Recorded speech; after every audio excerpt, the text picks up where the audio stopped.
Hola, buenas tardes, muy buenas tardes con todos. ¿Logran escucharnos? Por favor, si pudiesen conversarnos ahí en el chat de la plataforma Zoom para poder continuar con la telecap del día de hoy. Vamos a iniciar recién. Si pudiesen confirmarnos si logran escuchar muy bien el audio, sería excelente.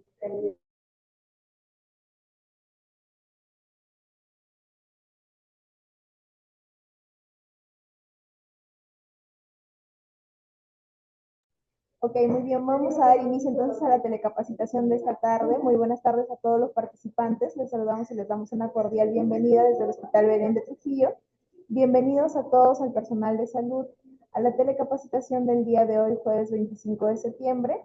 Esta vez con el tema diagnóstico precoz de cáncer infantil a cargo de la doctora Patricia Cabanillas Lozada, médico asistente especialista en pediatría del Departamento de Pediatría del Hospital Belén de Trujillo. Antes de dar inicio, les indicamos que vamos a estar compartiendo el enlace para registro de asistencia y les recordamos que también pueden enviar sus preguntas a través del chat de la plataforma Zoom para poder ser absueltas al finalizar la ponencia. Muy buenas tardes, doctora Patricia Cabanillas. Es un privilegio tenerla con nosotros el día de hoy. Bienvenida y adelante. La escuchamos, doctora. Bueno, buenas tardes con todos. Agradecer por el interés en hacer un diagnóstico de una patología muy frecuente, bueno, no muy frecuente, pero una patología que a veces cambia la vida de los niños y de sus familias, ¿no? Y que si bien es cierto, no podemos prevenirlo, sí haciendo un diagnóstico precoz podemos curarlos, ¿no? Porque el cáncer infantil se cura, ¿no? Entonces, vamos a hacer esta presentación y luego en el que vamos a presentar algunos datos del Hospital Belén ya trabajados, ¿no? De 2 años, todavía nos falta completar hasta el 2025, pero 20 y 21 ya están trabajados. No corre.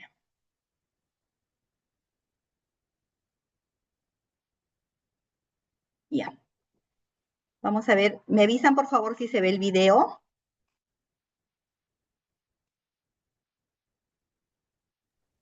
No logramos ver el video, doctora. A ver, un minutito, vamos a ver el tema del video.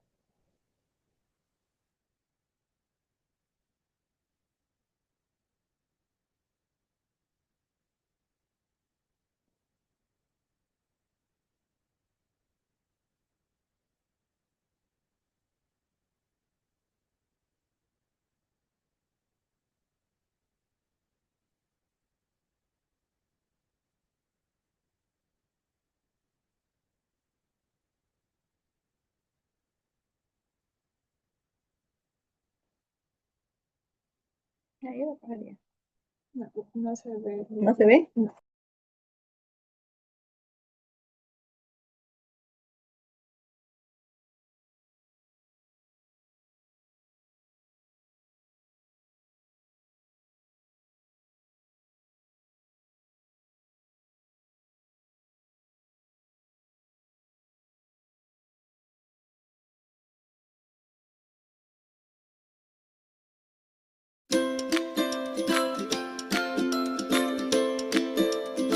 José Miguel es el último de 5 hermanos y hoy es un adolescente sano. Tenía 3 años cuando le diagnosticaron leucemia linfática aguda. Gracias a los controles de rutina, un diagnóstico temprano logró salvar su vida.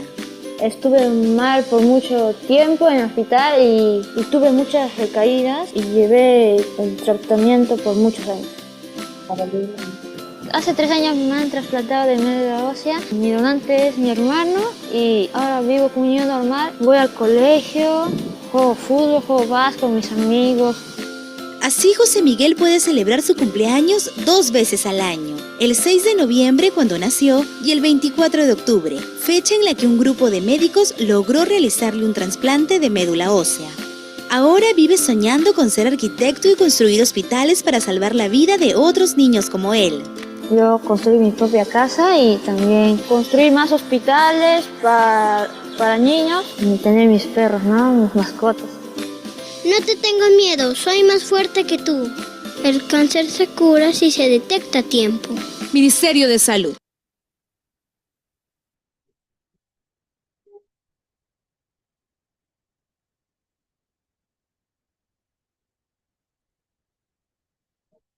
Gobierno.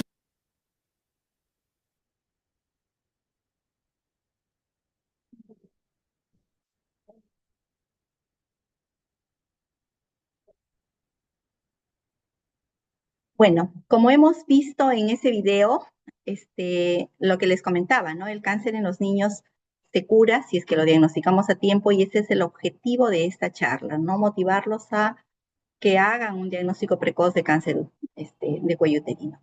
Cuando un niño nace, ¿no? O sea, cuando unos padres esperan a un bebé, bueno, la idea es que este bebito, ¿no? Se convierta primero en un niño, luego en un adolescente, en un universitario, se case, tenga hijos, se gradúe, ¿no? Y hasta tenga nietos.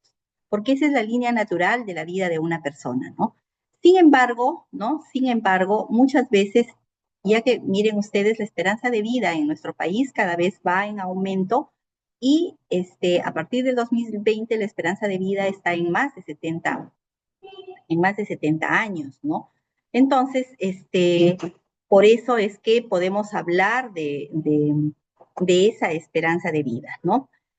Entonces, sin embargo, disculpen ustedes.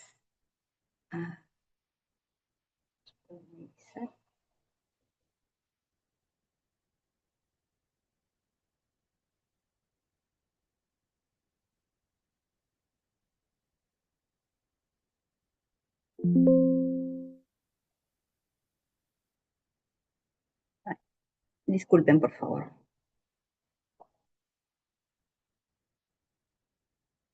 Sin embargo, hay ocasiones en que esto no va a ser así, ¿no? Hay ocasiones en que este niño va a nacer, ¿no? Y, bueno, lamentablemente en un periodo corto de su vida va a morir, ¿no? Entonces, todos los planes que esa familia tenía para él, en realidad, pues, ya no están, ¿no? La mortalidad infantil en nuestro país, miren ustedes, si comparamos la mortalidad infantil desde el año 1950, ¿no? Y la proyección para el 2025, para el 2025, está en disminución, ¿no? Si bien es cierto, es más en la zona urbana que en la rural, pero está disminuyendo. Entonces, eso significa que más niños pueden alcanzar una vida más larga, ¿no? Y cumplir todos sus objetivos y todas sus metas.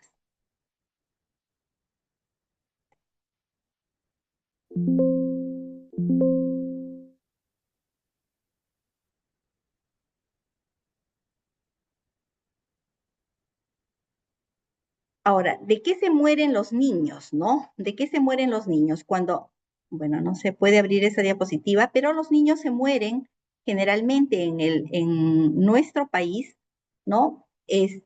Para los años 2010, 2011, ¿de qué se morían los niños? Los niños, los lactantes, se morían generalmente de infecciones respiratorias, ¿no? Se morían de infecciones gastrointestinales, y por ahí estaban apareciendo algunos accidentes, ¿no? Y en los niños más grandecitos también ya aparecía el cáncer, ¿no? La estadística, bueno, no se pueden abrir las diapositivas, disculpen por favor. La estadística es similar en Latinoamérica, ¿no? En la que poco a poco, ¿no? El cáncer de ocupar de repente o de no ser visible al inicio, se ha ido haciendo visible, y de estar en el tercer o cuarto lugar, generalmente está ascendiendo y ocupa más o menos el segundo lugar ahora, ¿no? ¿No se ve? No, está bien. Entonces, cada año se diagnostican más o menos 400,000 niños y adolescentes de 0 a 19 años con cáncer, ¿no? Siendo una tasa de incidencia infantil del 3%. Sin embargo, a pesar que es el 3%, es responsable del 10% de las muertes, ¿no? En Latinoamérica, más o menos 32,000 niños menores de 14 años son diagnosticados de cáncer, y la tercera parte fallecerá por esta enfermedad, ¿no? En nuestro país se estima, porque los registros no están actualizados, ni todas las instituciones de salud participan en el registro, a pesar que en los últimos años, ¿no? En los últimos 3 años se está mejorando, se estima que más o menos 1.790 niños y adolescentes de 0 a 19 años serán diagnosticados con cáncer, ¿no? Sin embargo, solo se reportan aproximadamente 1.352. Entonces, podemos estar hablando de que hay un subregistro, ¿no? Subregistro de estos niños. Cuando decimos que solamente son el 3% y vemos una pirámide, bueno, vamos a darnos cuenta que definitivamente, pues, el cáncer en los niños es un problema aparentemente menor, ¿no? Porque hay más diagnóstico de cáncer en los adultos y, por tanto, esta patología ha pasado un tanto desapercibida en las políticas de salud, ¿no? Sin embargo, cuando, ¿no? Aquí está, miren, o sea, es tan poquito, ¿no? Poquitos niños con cáncer comparados, ¿no? Con toda esta cantidad de pacientes de la edad adulta, ¿no? Que tienen cáncer. Sin embargo, cuando nosotros hablamos, ¿no? Cuando nosotros hablamos del tiempo que estos niños dejan de vivir, ahí es cuando empieza a cobrar importancia esta patología, ¿no? Porque, bueno, cuando un adulto tiene cáncer a los 50, a los 60 años, prácticamente ya pasó toda su vida, ya vivió toda su vida, ¿no? Y le queda por vivir poco tiempo, ¿no? Sin embargo, los niños no. Los niños no. Los niños, finalmente, recién están empezando a vivir, entonces definitivamente, cuando son los años perdidos, los años que le quedan por vivir, nos damos cuenta que el cáncer infantil es un problema de salud pública, ¿no? Más aún, perdón.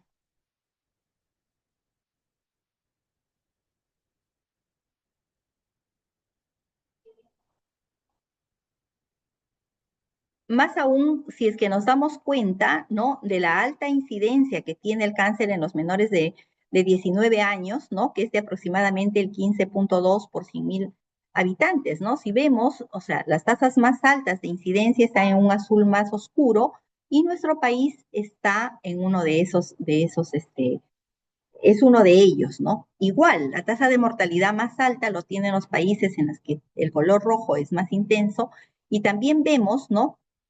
Que nuestro país, al igual que países, imagínense ustedes, de África, de Asia, es decir, los países pobres, son los lugares en los que los pacientes con cáncer se mueren más, ¿no?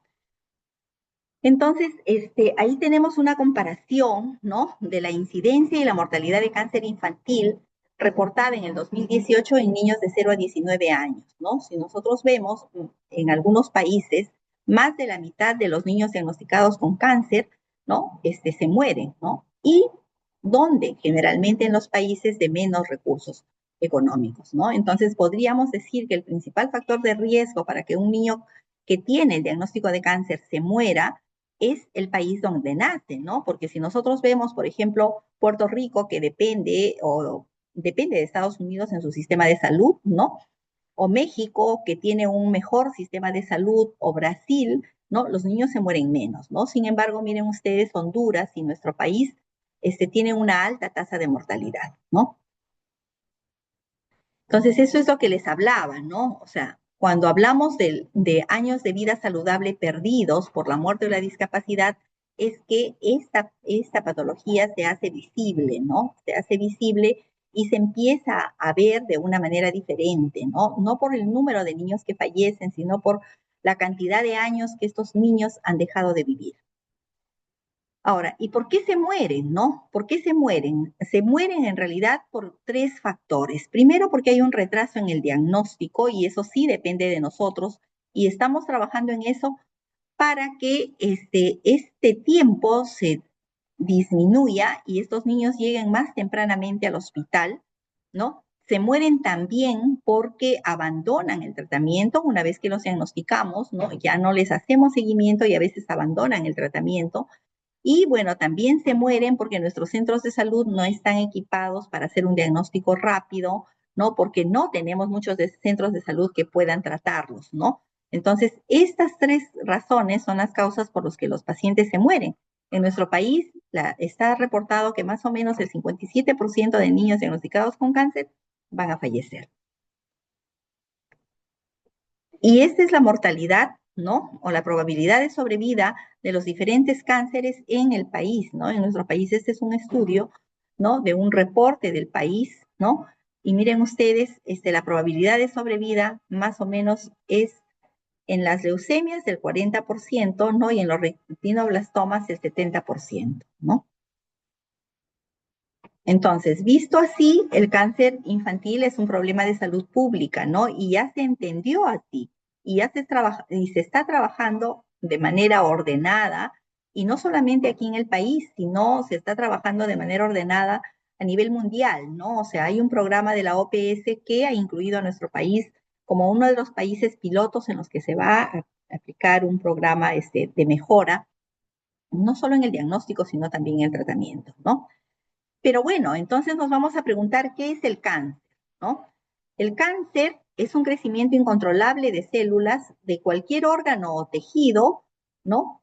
Que, bueno, se origina cuando algunas de ellas escapan de los mecanismos normales de control, de reproducción y diferenciación, ¿no? Entonces, estas células, por tanto, adquieren unas formas anormales, no respetan límites, por eso es que invaden a los tejidos y a los órganos que están adyacentes, ¿no? Destruyen las células de esos órganos y pueden también afectar a otros órganos y a otros tejidos. Y en algunas ocasiones, ¿no? Se desprenden y viajan a través del torrente sanguíneo a órganos que están ubicados más a distancia, ¿no?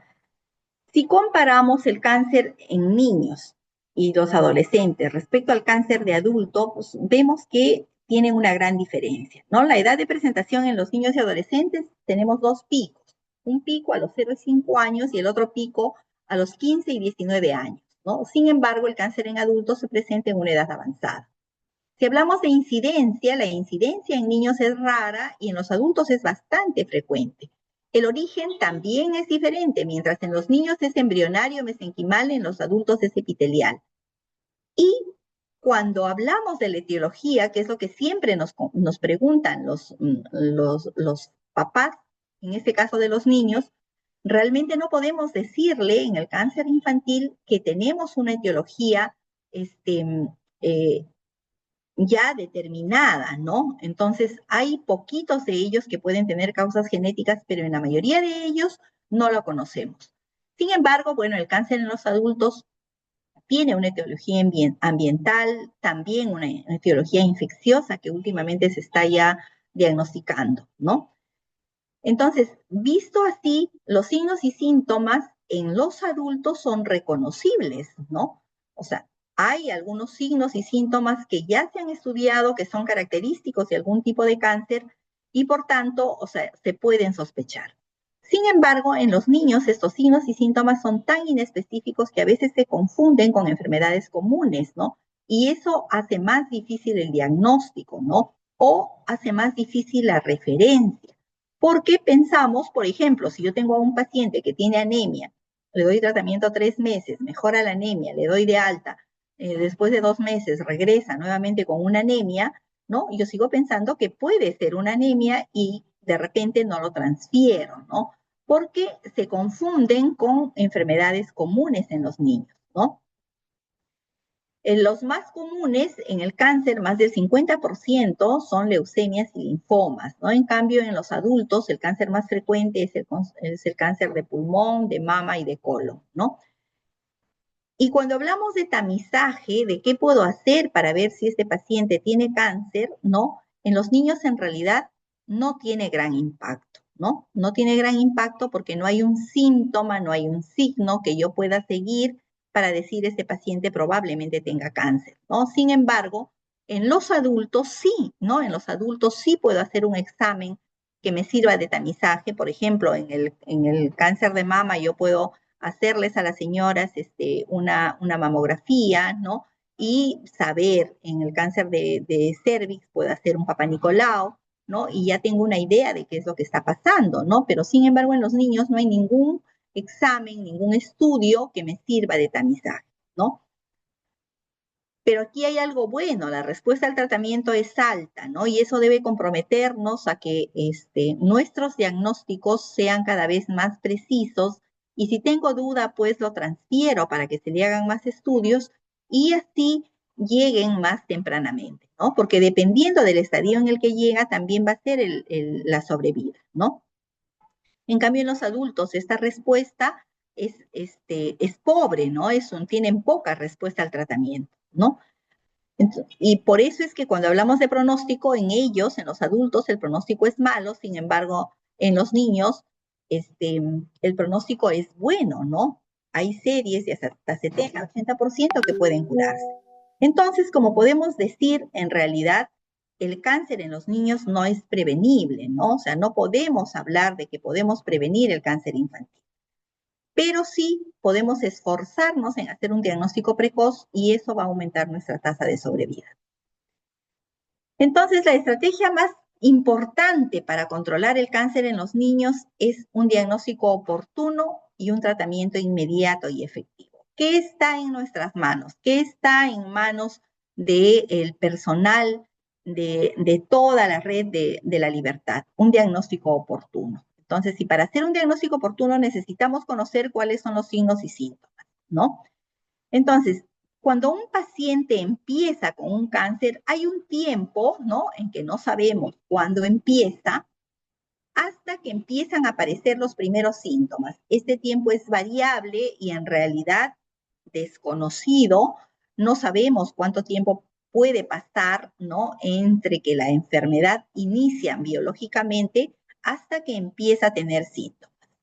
A partir de aquí, ¿no?, es que nosotros debemos esforzarnos porque estos tiempos se reduzcan, ¿no? Porque estos tiempos sean los más mínimos. Porque como ustedes ven, hay tiempos, ¿no?, que dependen de los padres. Este tiempo entre los primeros síntomas, la aparición de los primeros síntomas y el primer contacto con un médico, ¿no?, va a depender del papá, porque a veces el papá va a ignorar el síntoma y no lo va a llevar, ¿no? Pero desde que este paciente hace el primer contacto con un médico hasta que empieza el tratamiento, en realidad ya depende de nosotros, ¿no? Y hay un retraso del médico desde que hace el primer contacto hasta que nosotros hacemos el diagnóstico de cáncer, ¿no? No siempre el primer contacto va a ser con el médico oncólogo. Recuerden ustedes que hay pocos médicos oncólogos en el Perú, ¿no? Sin embargo, todos debemos estar en la capacidad, ¿no?, de sospechar la presencia de un cáncer en un niño, ¿no? Entonces, a veces va a ser en su establecimiento de salud, en su posta de salud, en su centro de salud, ¿no? Y si hay la sospecha, ¿no?, la sospecha de que sea cáncer, ¿no?, hay que hacer una transferencia. No necesariamente al médico oncólogo, sino a un hospital de mayor resolución donde hay la capacidad de hacer algunos exámenes, ¿no?, algunas evaluaciones, de repente una teleconsulta, y tener la sospecha de que puede ser un cáncer o confirmar, ¿no? Luego, desde que lo evalúa el oncólogo o un especialista en un hospital de mayor complejidad hasta que hacemos el diagnóstico, ¿no?, también es un tiempo en el que muchas veces se retrasa o se alarga.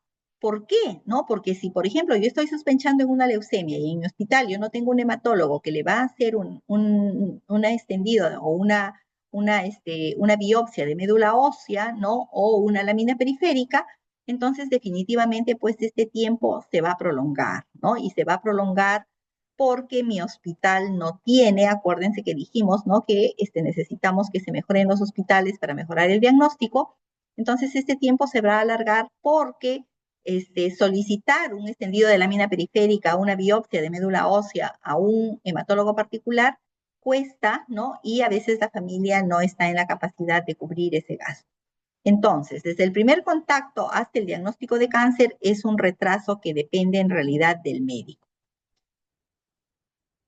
Y si vamos sumando desde que tuvo el primer síntoma hasta el diagnóstico de cáncer, ¿no?, es un tiempo de diagnóstico, ¿no? Es el tiempo de diagnóstico que va a depender ¿no? Tanto de cuándo consulte el familiar, de cuánto nosotros nos apuramos en hacer las referencias, si es que lo contactan inicialmente en su establecimiento de salud, y luego cuando llegan al establecimiento de salud de mayor nivel, cuánto nos demoramos en hacer el diagnóstico. Una vez que hacemos el diagnóstico de cáncer infantil, dado que solamente tenemos un lugar en el Ministerio de Salud en el Perú donde se tratan a los pacientes con cáncer, ¿no? Bueno, el Hospital Belén está empezando a tratar algunos tumores sólidos. Hay un tiempo también de espera, porque nosotros podemos hacer la teleconsulta y bueno, el INEC nos va a decir, sí, está bien, es un cáncer, ya tienen todos los exámenes, mándenlo. Pero les aviso cuando hay cama, ¿no? Entonces, entre que yo le diagnostico y empiece el tratamiento, a veces también pasa un tiempo considerable y hay un retraso en el tratamiento. Este retraso en el tratamiento sí también va a depender, ¿no? Ya pues es un retraso del sistema de salud que nosotros no podemos controlar, que no está en nuestras manos, que confiamos en que cada día pues pueda ir mejorando, ¿no? Una vez que ese paciente empieza el tratamiento, bueno, la mayoría debe curarse si el diagnóstico fue temprano, ¿no? Y bueno, y algunos, si el diagnóstico fue tardío, va a fallecer. Pero estos son los intervalos, ¿no? Que nos demoramos en el diagnóstico de cáncer.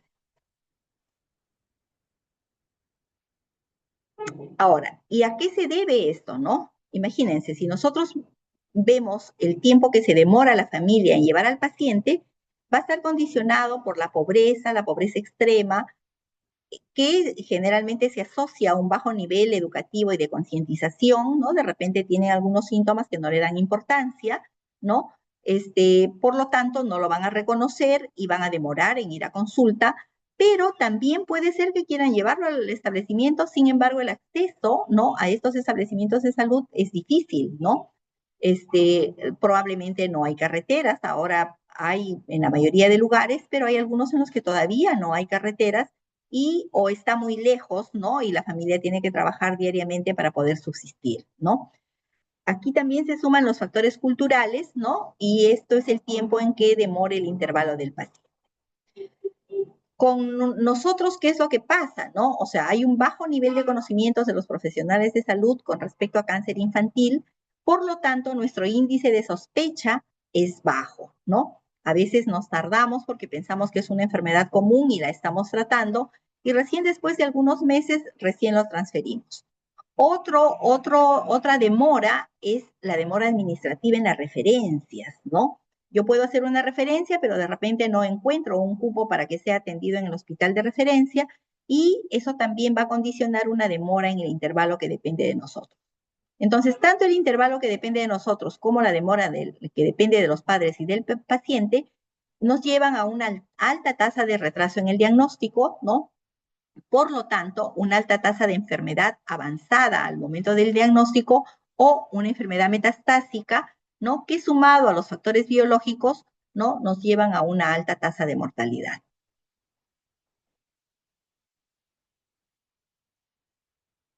Entonces, lo ideal sería que nosotros diagnostiquemos, ¿no? El cáncer en estadios tempranos en las que definitivamente la sobrevida es alta. Sin embargo, nosotros hacemos el diagnóstico en estadios tardíos o avanzados casi en el 70% de los pacientes y finalmente estos pacientes, su tasa de sobrevida es menor, ¿no? Y no vamos a tener éxito en el tratamiento, ¿no?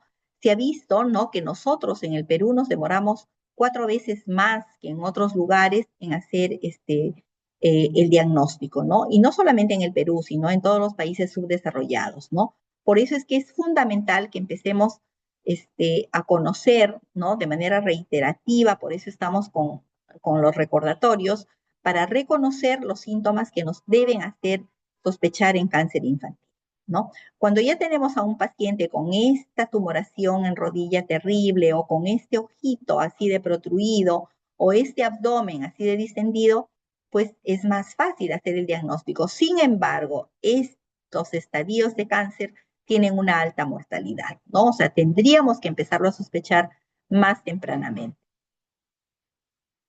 Esta es la mediana de tiempo en el diagnóstico de cáncer infantil de acuerdo a los diferentes cánceres, ¿no? En un estudio hecho en el Perú, ¿no? En el que se ha evaluado ¿no? ¿Cuánto tiempo se demoran, ¿no? Miren, el tumor de Wilms, ¿no? Retraso del padre en azul, retraso del médico en amarillo y el total de tiempo de diagnóstico en verde, ¿no? Nos demoramos menos en un tumor de Wilms, en un hepatoblastoma, ¿no? Pero nos demoramos muchísimo más ¿en quiénes? En los linfomas de Hodgkin, ¿no? Y los linfomas son también una causa frecuente de cáncer infantil, ¿no? Las leucemias, ¿no? No están en esta serie porque, bueno, fue hecho en un hospital en los que no ven tantas leucemias, sino más bien ven tumores sólidos, ¿no? Pero también tenemos datos de qué pasa en las leucemias, ¿no? ¿Qué pasa en las leucemias? ¿Cuánto tiempo desde el inicio de los síntomas a la primera consulta en este estudio hecho en niños fallecidos con leucemias en un Instituto Nacional de Cancerología de Colombia, ¿no? 7 días, ¿no? Inicio de síntomas y primera consulta 7 días, la primera consulta de la llegada al centro oncológico 13 días, ¿no? Desde que sospechó el diagnóstico hasta la confirmación del diagnóstico 8 días, confirmación del diagnóstico e inicio de tratamiento 2 días. Miren sus tiempos, ¿no? Sus tiempos son bastante cortos, ¿no? Y cuando desglosan estos 13 días, ¿no? Vemos que el acceso geográfico a los servicios de salud contribuye con un 13% en el retraso, la autorización o la aceptación para un nivel de atención inadecuado cuando se equivocaron es el 8%, y bueno, también hay algunos problemas de acceso público, ¿no? Que retrasan más o menos en un 3%.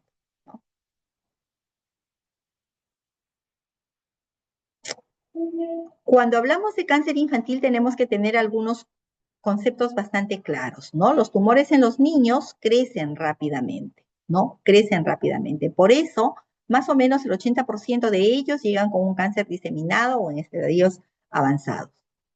La familia, ¿no? Para las familias de nuestro país, en realidad, el cuidado de la salud de un niño es de poca importancia, ¿no? O sea, la mayoría de familias tienen una preocupación grande en trabajar, ¿no? Para la manutención diaria. Hay una gran cantidad de familias que viven del trabajo diario, ¿no? Por tanto, hay un descuido un tanto en el cuidado de la salud, ¿no? Dado que es una enfermedad infrecuente, ¿no? Como es una enfermedad infrecuente y que tiene una gran cantidad de síntomas con las que puede debutar, ¿no? Entonces, tampoco lo pensamos, ¿no? Además, estos signos y síntomas son inespecíficos y también son comunes a otras enfermedades, ¿no? Que son menos graves que el cáncer, lo que hace que nos confundamos y no derivemos a tiempo a los pacientes, ¿no?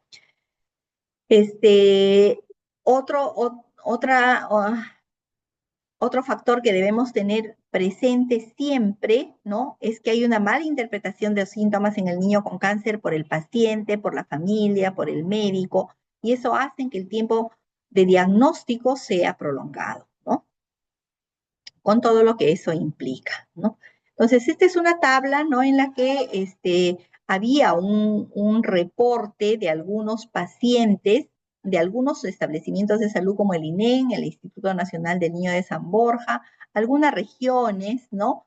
Que hacían un total del Ministerio de Salud de reporte de cáncer y algunos establecimientos también de salud y de clínicas privadas, ¿no? En que se reportaban más o menos 1.352 niños, ¿no? Con cáncer, donde la mayoría de ellos eran tumores sólidos. ¿Por qué? Porque si nosotros vemos, Salud está reportando una alta tasa de tumores sólidos, ¿no? Porque generalmente ellos ven más tumores sólidos que el Ministerio de Salud, ¿no? En cambio, si ustedes ven en el Ministerio de Salud, el reporte de tumores sólidos está más cercano también al de leucemias, ¿no? Pero eso va a depender de qué establecimientos reportan y si ese reporte es completo o está incompleto, ¿no? Esto nos da una idea de qué es lo que se está reportando, pero no de la realidad, ¿no? O sea, porque en la realidad ya sabemos que las leucemias y los linfomas son los cánceres más frecuentes en niños, ¿no? Entonces, ¿cuáles son los signos que yo debo tener en cuenta, ¿no? Para hacer un diagnóstico de cáncer infantil. Bueno, como ustedes deben saber, se han dado bastantes leyes, ¿no? En favor de esto, ¿no? Hay una ley del cáncer infantil, una ley para mirar cómo creamos los lugares donde se atienden las leucemias, etcétera, etcétera, ¿no? Pero los signos que nosotros debemos conocer son 10. ¿Y cuáles son? Dolor persistente de huesos de abdomen, ¿no? Si yo tengo a un niño que me dice que le duele y aparentemente no le encuentro ninguna causa, ¿no? Mejor lo mando, ¿no? Mejor lo mando, porque no vaya a ser que no sean los dolores óseos del crecimiento, sino que sea un dolor de un tumor, ¿no? De un cáncer de hueso que no lo puedo ver, ¿no? Y necesite algunos estudios para que se pueda hacer el diagnóstico. Si un paciente tiene fiebre, que yo no le encuentro causa y ya tiene más de una semana, también necesita más estudios para descartar que sea un problema más grave del que estamos pensando, ¿no? Porque a veces podemos pensar, bueno, de repente tiene, no sé, salmonelosis, ¿no? Quién sabe, bueno, hasta decimos, quién sabe, tuberculosis, ¿no?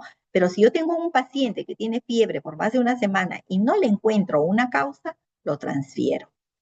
Si espontáneamente el paciente presenta moretones, ¿no? O se lava los dientes y tiene sangrado, o de repente tiene sangrado por la nariz también de manera espontánea, son otra razón para yo poder derivar a este paciente a un establecimiento de mayor nivel, ¿no? Si yo veo, ¿no? Que hay un crecimiento de ganglios en el cuello, en las axilas, en la ingle, ¿no? Que no es normal. Bueno, nosotros sabemos que todos los niños tienen ganglios pequeños y que hay algunos de ellos que van a crecer si tienen un diente picado, si tienen una herida en la cabeza, ¿no? Me estoy refiriendo a los ganglios cervicales, pero si es que yo veo que ese crecimiento se sale de lo que yo he visto siempre, ¿no? O sea, crecen más rápido, no están rojos y siguen creciendo, crecen aceleradamente, también lo transfiero, ¿no? Si es que inexplicablemente, ¿no? El niño empieza a presentar picazón en el cuerpo, ¿no? Pero no veo lesiones en la piel, entonces también digo, bueno, ¿no? ¿De qué se tratará? Mejor lo transfiero, ¿no? Lo transfiero para ver si es que no tiene algún cáncer hepático o alguna cosa, ¿no? Y esto es clave, ¿no? Tenemos que estar muy atentos para identificar si nuestros niños, si los niños de nuestra familia o los niños a los que vemos se cansan fácil, ¿no? A veces vemos niños que vienen a la consulta y de repente están sentados, pero tienden a acostarse, ¿no? Entonces, cansancio fácil, palidez o una anemia súbita también son motivo de referencia, ¿no? Si es que este paciente pierde peso inexplicablemente, ¿no? También debemos pensar en cáncer, ¿no? Si es que hay un paciente que se queja de dolor de cabeza, ¿no? De manera permanente, aunque sea de manera intermitente, pero que tiene un tiempo prolongado quejándose de dolor de cabeza, y si a esto se agregan vómitos, ¿no? Generalmente por las mañanas, también debo sospechar que puede ser que tenga un cáncer, ¿no? Y si vemos que un niño que era normal, de una contextura normal, el abdomen empieza a crecer desproporcionadamente y rápidamente, también debo transferirlo, ¿no? Porque probablemente ese abdomen esté creciendo porque hay algunos órganos intraabdominales que están creciendo, ¿no? Y por último, una infección que no cede, ¿no? Una infección que no mejora. Yo le hago un diagnóstico, no sé, se me ocurre de una faringoamigdalitis, de una otitis, ¿no? Que de repente supura, ¿no?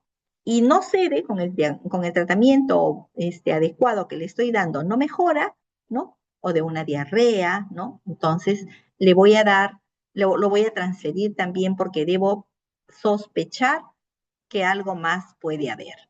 Como ustedes ven, son síntomas y signos que se ven en muchas enfermedades de los niños, ¿no? Por eso nos equivocamos, por eso no los vemos a veces con malos ojos y pensamos con nuestra buena intención de que todas estas patologías pueden ser benignas. ¿Qué es lo que pasa en nuestro país, no? Dependiendo de las series, ¿no? ¿Cómo se distribuyen las neoplasias malignas? Aquí solamente tenemos a 0 a 14 años porque acuérdense ustedes que en el MINSA, pediatría ve solamente hasta los 14 años, ¿no?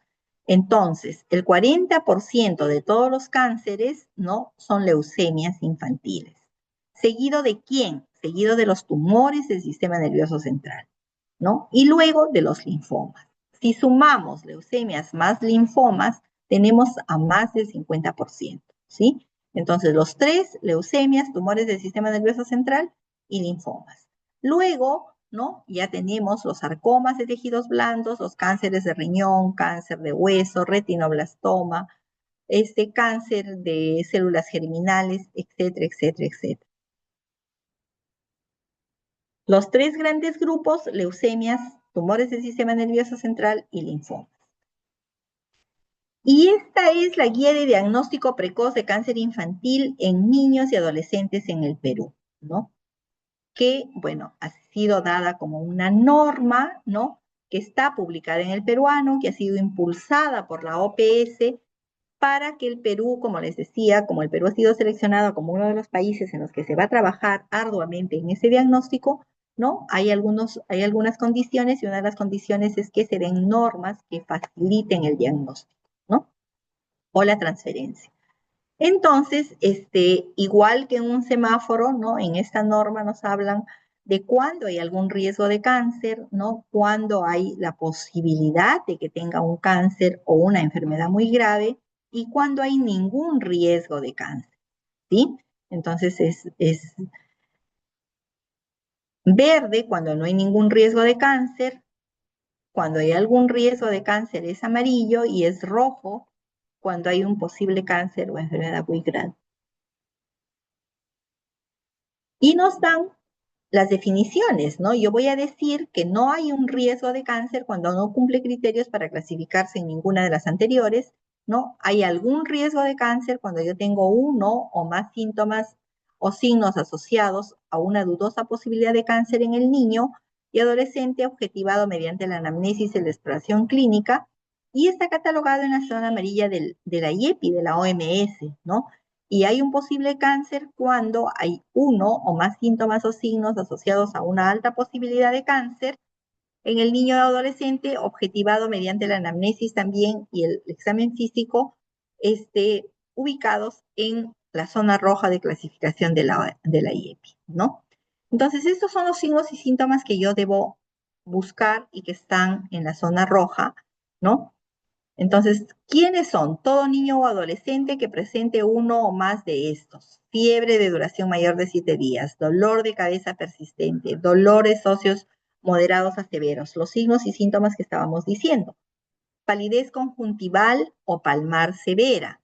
Alguna de las siguientes anormalidades en uno o ambos ojos, ¿no? Pupila de color blanco, estrabismo, ausencia de iris de diferente color, sangrado en la cámara anterior del ojo, llamado ifema, o si tengo un ojo que se me está saliendo, ¿no?, un ojo con proptosis ocular. ¿Cuándo más? Si tengo ganglios mayores de 2.5 en cualquier lugar del cuerpo, ¿no?, que además son no dolorosos, ¿no?, están duros, ¿no?, y que ya tienen 4 semanas de evolución y no tienen signos de inflamación, ¿no? Entonces, ganglios en cualquier lugar del cuerpo, no dolorosos, sin signos de inflamación, que tienen 4 semanas de evolución. ¿Qué otros signos? Debo buscar signos y síntomas neurológicos focales de aparición aguda o progresiva, como convulsiones, sin fiebre, ni enfermedad neurológica de base, debilidad de una de las extremidades o de un lado del cuerpo, cambios severos en el estado de conciencia o mental, ¿no? Cambios en el comportamiento, que generan un poco de confusión, pérdida de equilibrio al caminar o aumento de la base de sustentación, dificultad para hablar. Otro signo es el inicio súbito de visión borrosa, doble o ceguera, una hepatomegalia y esplenomegalia o una masa palpable que incremente el volumen. Esos son todos en rojo. En amarillo, ¿quiénes están? Un niño que tiene pérdida de apetito, pérdida de peso o cansancio en los últimos 3 meses, sudoración nocturna importante, sin causa aparente, palidez palmar o conjuntiva leve, linfadenopatías dolorosas de menos de 4 semanas, el otro era más de 4 semanas, o con diámetro menor de 2.5 o consistencia no dura. En la otra era consistencia dura, ¿no? En la otra era consistencia dura. Aumento de volumen de cualquier región del cuerpo con signos de inflamación, ¿no? Otorrea, ¿no? O sea, otorrea a repetición, eritema perianal persistente, dermatitis seborreica persistente.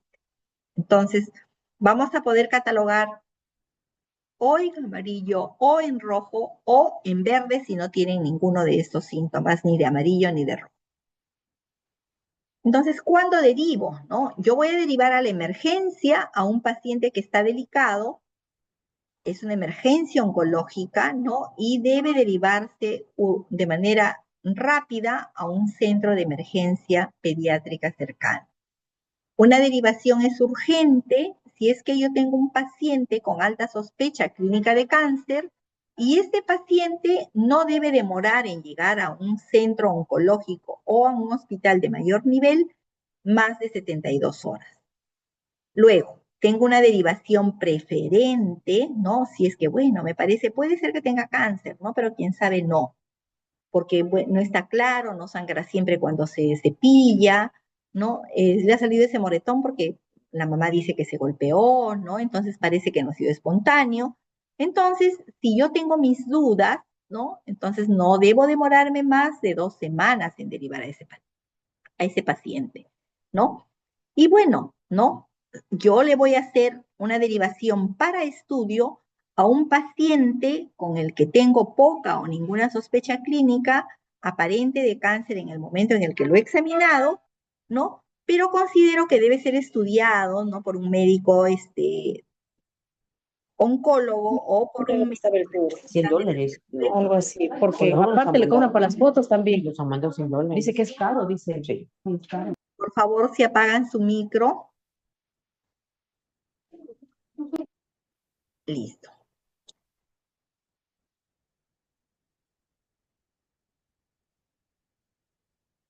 Entonces, aquí nos van a decir también, ¿no?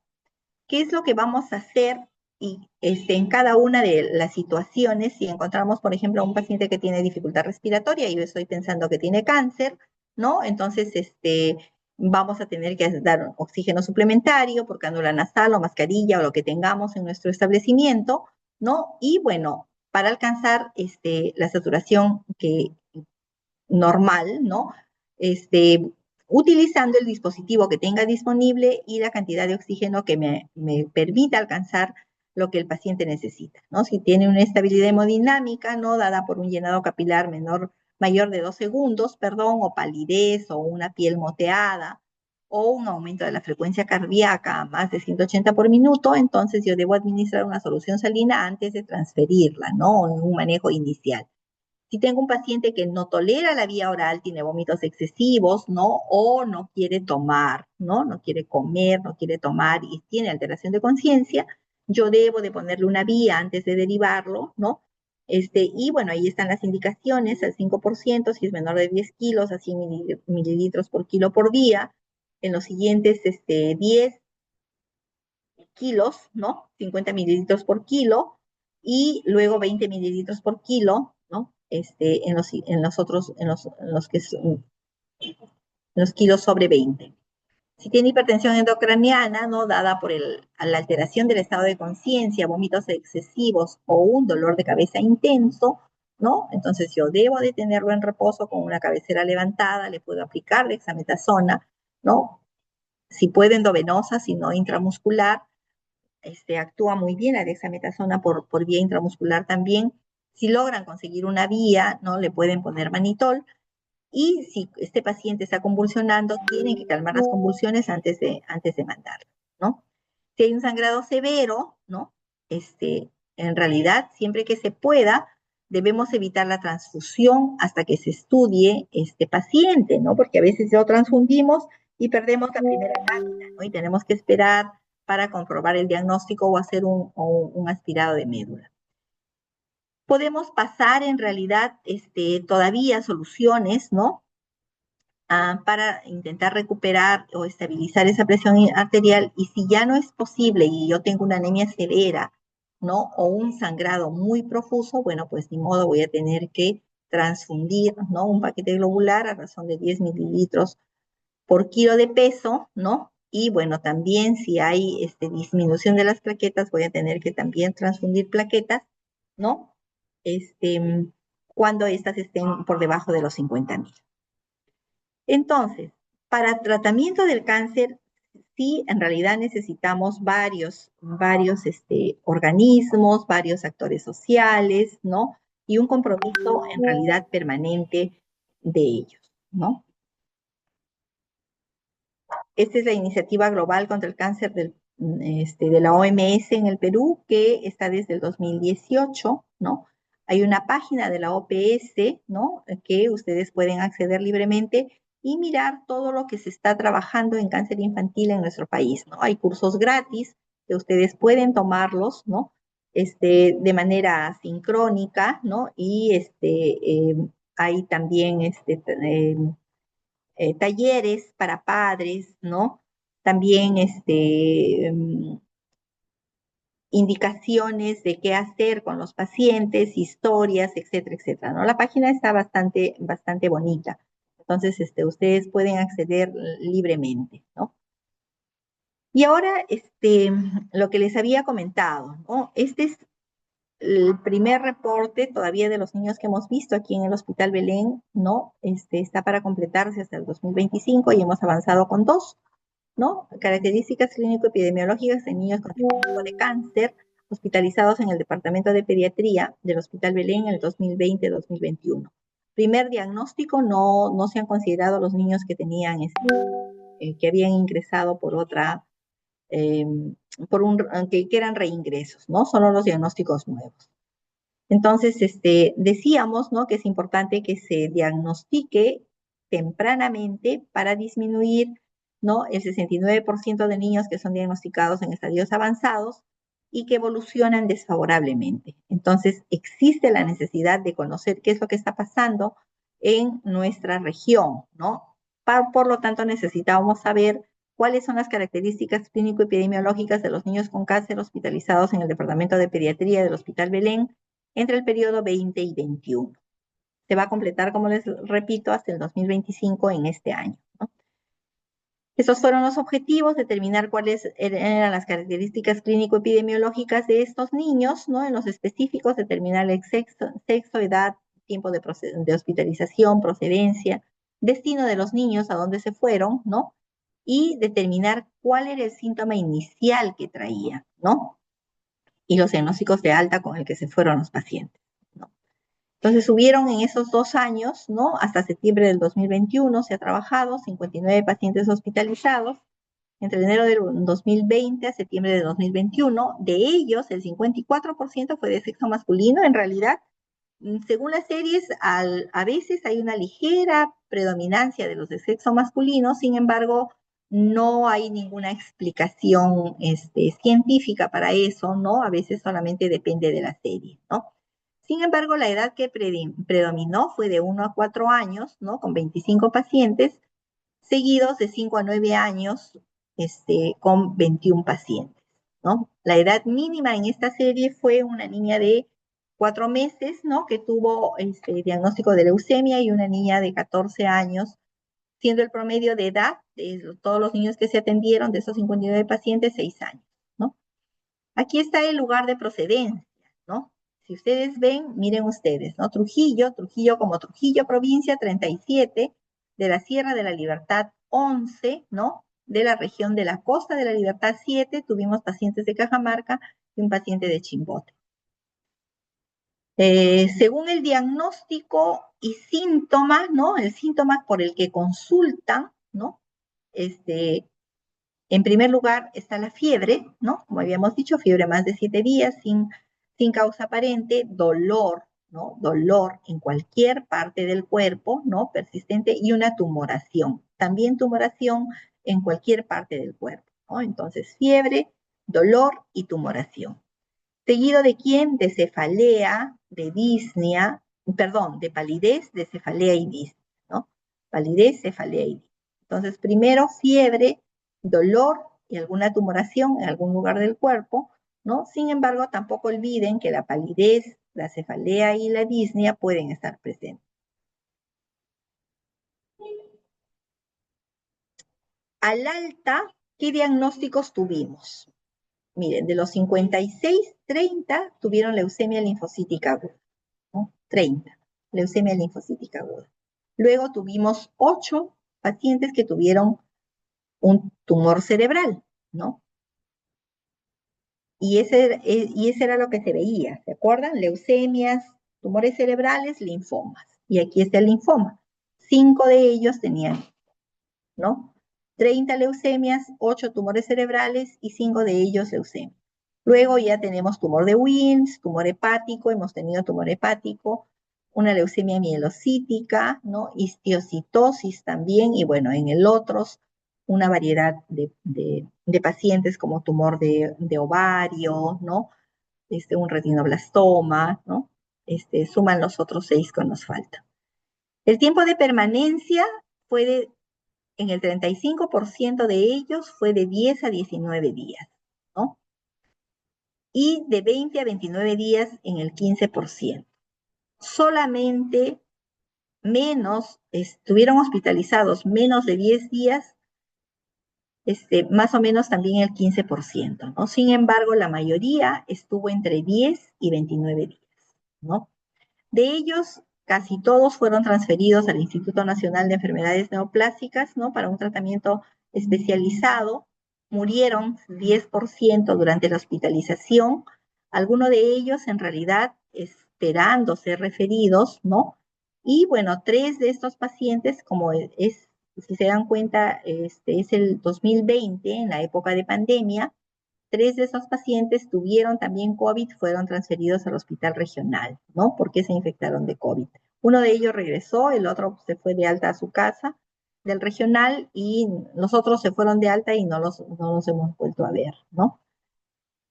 Entonces, ¿qué conclusiones tenemos? Los niños hospitalizados con cáncer en el Hospital Belén fueron en su mayoría de sexo masculino, tuvieron entre 1 y 4 años de manera predominante, procedieron de Trujillo y distritos y pertenecieron a la zona urbana, ¿no? El síntoma más frecuente por el que consultaron fue fiebre y el diagnóstico más frecuente, leucemia linfocítica. La mayoría fueron pacientes nuevos y el tiempo de hospitalización más frecuente fue de 10 a 29 días. La mayoría de ellos fue transferido al Instituto de Enfermedades Neoplásicas. Bueno, la idea es diseñar un plan educacional dirigido a la población, a la familia y a los trabajadores de salud en todos los niveles sobre signos y síntomas que hacen sospechar cáncer y la necesidad urgente de derivarlos a un establecimiento de salud de tercer nivel.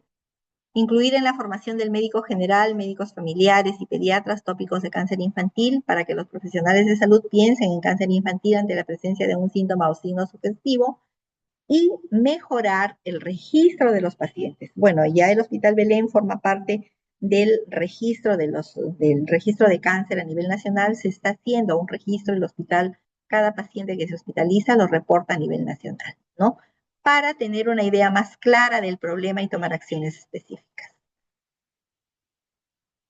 A ver, vamos a ver si se puede abrir. No se puede abrir. Aquí estaba, bueno, ahora tenemos 2 salitas de oncohematología, ¿no? Que a veces están llenas, a veces, ¿no? Pero ya tenemos un médico oncólogo, ¿no? Desde el mes pasado tenemos hematólogo en el hospital y bueno, esperamos poder mejorar el tiempo en el diagnóstico, que siempre para nosotros es más difícil, ¿no?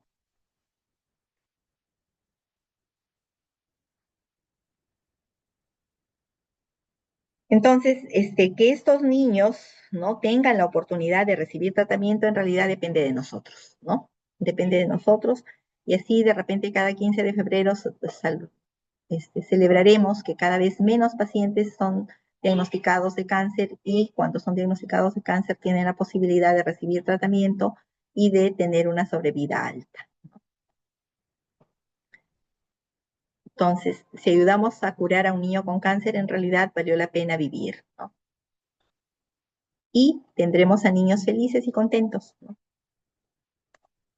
Bueno, no sé si tienen alguna pregunta, algún comentario. Pero bueno, estos son datos ya de nosotros, ¿no? Doctora, muchísimas gracias por la información que nos ha brindado esta tarde.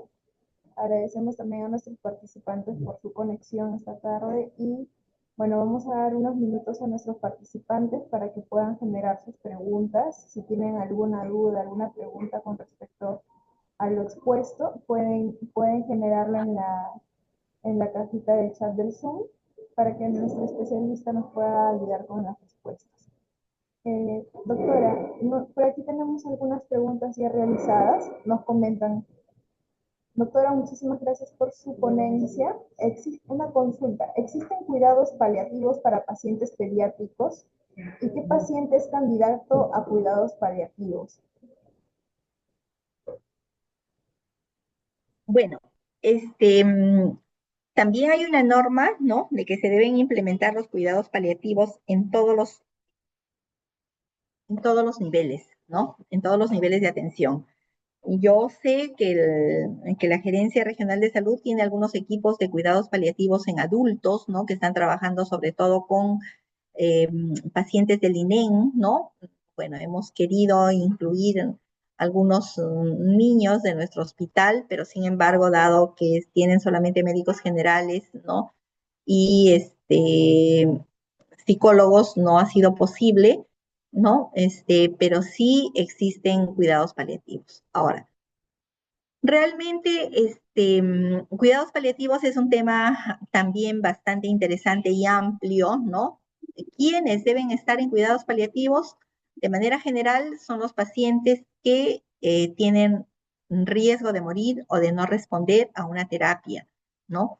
Entonces, hay 5 grupos grandes, ¿no? Que pasan por los pacientes con cáncer, los pacientes con SIDA, ¿no? Pacientes con malformaciones congénitas, pacientes sobrevivientes de las UCIs neonatales y UCIs pediátricas, ¿no?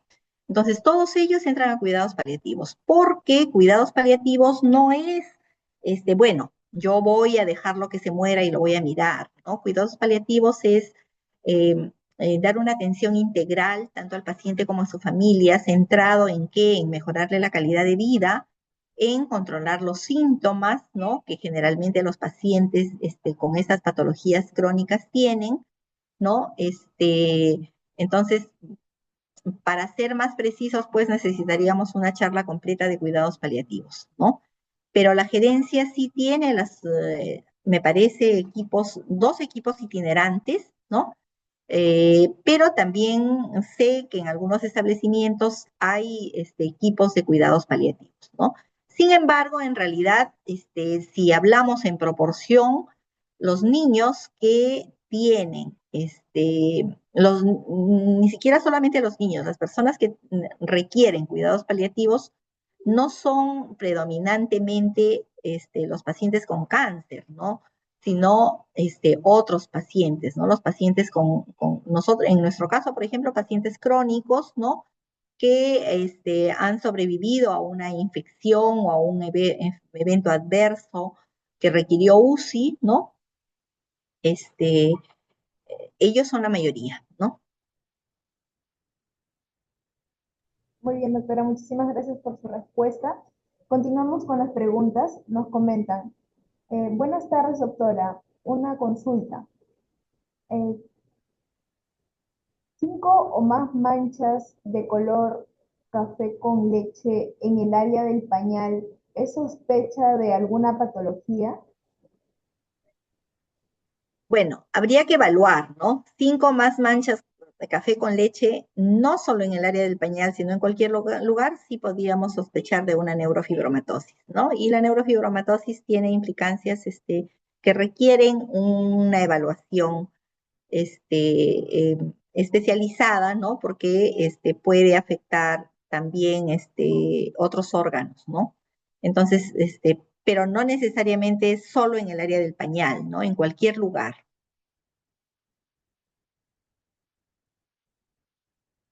Muy bien, doctora, muchísimas gracias por su respuesta. Por aquí también tenemos una sugerencia, ¿no? Por parte de uno de nuestros participantes. Dice: muchas gracias, doctora, por su ponencia, y sí, sería muy bueno que nos enviaran a recibir una pasantía por las instituciones que manejan cáncer infantil. Bueno, eso no está en mis manos, no les puedo ofrecer enviarlos a hacer una pasantía, ¿no? O sea, tendrían que generar en su programa de capacitaciones, ¿no? Que se presentan anualmente, o sea, tendrían que generar esa capacitación ustedes desde sus establecimientos, ¿no?